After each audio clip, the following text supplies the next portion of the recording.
Alors, toute autre chose maintenant. Avec Nathan Bretman, on a eu envie de vous faire réagir en cette période de réforme des retraites sur un sujet qu'on a trouvé assez cocasse, Nathan. Oui, tout à fait. On va parler un peu des personnes âgées, on va dire.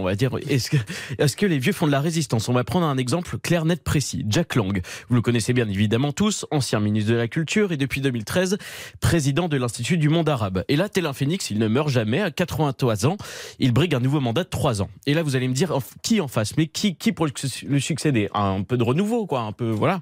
Eh bien non, ça sera Jean-Yves Le Drian qui sera en face de lui, 75 ans, qui mène une campagne active. Le choix sera donné par le président de la République dans les jours qui suivent pour savoir qui sera le prochain président. Alors, autre exemple, Nathan qui crève les yeux cette semaine, Noël Le Graët. Ah oui, notre cher Noël Le Graët dans la tourmente depuis des semaines. À 81 ans, il semblait, après avoir démissionné de la Fédération française de foot, s'éloigner du monde du ballon rond. Et là, tel un petit filou, il va reprendre du service.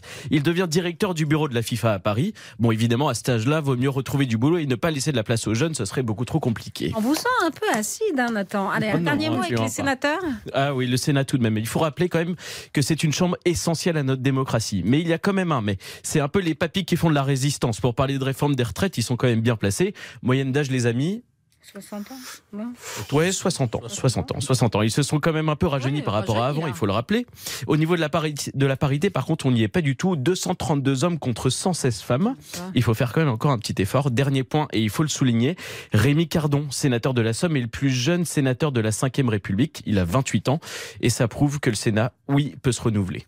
Noël Le Graët, là, vous deux qui êtes passionnés de foot, ça vous inspire quoi rapidement, Juan Rosé? Il était temps qu'il parte. Il n'est pas parti, il est revenu. Oui, il est revenu à la FIFA, donc ça c'est autre chose, on pourra discuter très largement. Mais ce qui se passe en France est quand même assez paradoxal par rapport à d'autres pays. En Espagne, j'ai cherché la moyenne d'âge, que ce soit dans les chambres des sénateurs ou au Parlement, elle est inférieure à celle de la France. Ah ouais. On retrouve pas des politiques qui sont là depuis des années et des années et des années. Là où j'habite, le maire de ma ville, en banlieue parisienne, il est là depuis 46 ans. Il est maire depuis il fait peut-être un bon job.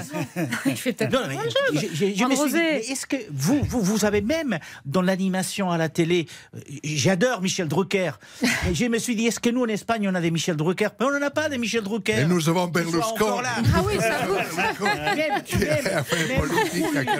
même Julio Iglesias a quitté la chanson. Bon. Ouais, c'est vrai que c'est vraiment une spécificité française.